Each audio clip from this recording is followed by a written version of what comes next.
A hurricane ends with the beating of a butterfly's wings, by Marko X.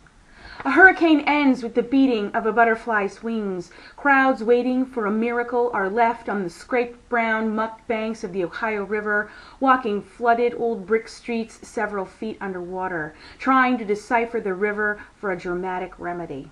Everyone wants to think they got their money's worth. Tripping through a finite world isn't worth the price of the ticket, although I don't recall anyone selling tickets, but I suppose faith fetches a pretty penny, sacrificing a song for a shout, an isothermal world for nuclear exhaustion. Nothing human that emanates blue can be banked on, piling up the evidence to crush the guilty, sleepwalking through another sentence, beware of revenge even for reprehensible behavior. It will drag you further down than the accused.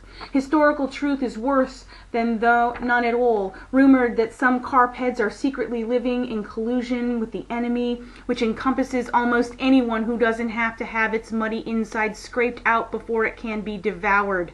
Though I'll never seen anyone frying up garbage fish, a philosophical vortex is imploding in on itself.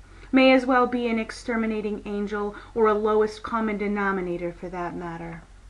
False morality reigns supreme across the river. A dominant hypothesis lends itself to a distance of complete obliteration. Rival shadow roots are pushing their way out of the dirty water, out of fallen consensus. A devastating release hasn't caught on yet. I have my doubts it ever will.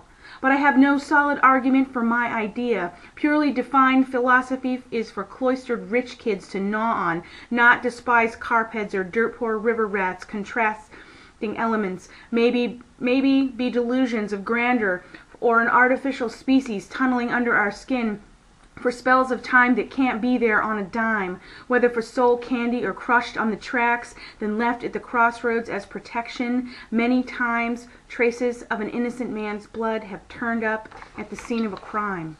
Only the devil is capable of that kind of sleight of hand, pouring mercury as a sterilization of this mundane world in the epicenter of banality, which continues to try selling the public on collective sacrifice, faces painted to make the world smile, strictly for appearance's sake, which creep out children, the only ones we can begin to trust. Unfortunately, they're becoming too shrewd too early now, which I find sad.